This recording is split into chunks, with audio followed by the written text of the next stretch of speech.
بسم اللہ الرحمن الرحیم۔ شروع کرتی ہوں اللہ تعالیٰ کے نام سے جو بڑا مہربان نہایت رحم والا ہے۔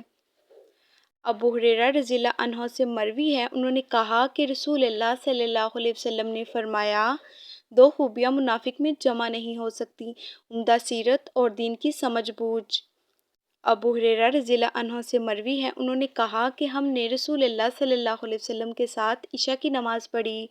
جب آپ صلی اللہ علیہ وسلم نے سجدہ کیا تو حسن اور حسین آپ کی پشت پر چڑھ گئے۔ جب آپ صلی اللہ علیہ وسلم نے اپنا سر اٹھایا تو ان دونوں کو اپنے ہاتھ سے اپنے پیچھے سے نرمی سے پکڑا اور نرمی سے اتار دیا۔ جب آپ دوبارہ سجدے میں گئے تو وہ بھی دوبارہ چڑھ گئے۔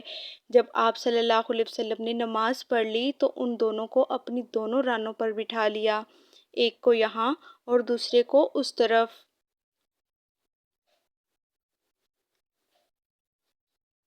ابو ہریرہ رضی اللہ عنہ نے کہا، میں آپ کے پاس آیا اور کہا، اے اللہ کے رسول، کیا میں ان دونوں کو ان کی ماں کے پاس نہ چھوڑ آؤں؟ آپ صلی اللہ علیہ وسلم نے فرمایا، نہیں۔ پھر ایک بجلی چمکی تو آپ صلی اللہ علیہ وسلم نے فرمایا، اپنی ماں کے پاس چلے جاؤ۔ وہ دونوں بجلی کی روشنی میں چلتے ہوئے اپنی ماں کے پاس پہنچ گئے۔ عبداللہ بن عمرو رضی اللہ عنہ سے مروی ہے، انہوں نے کہا کہ پوچھا گیا، اے اللہ کے رسول، کون سا شخص افضل ہے؟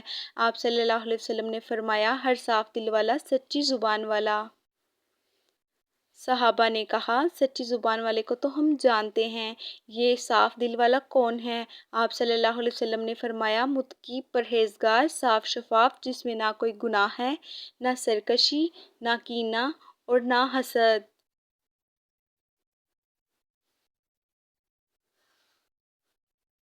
جابر بن عبداللہ سے مروی ہے، انہوں نے کہا کہ رسول اللہ صلی اللہ علیہ وسلم نے فرمایا، رات کے وقت اپنے بچوں کو روک لو اور قدموں کے پرسکون ہونے کے بعد رات کو باتیں کرنے سے بچو،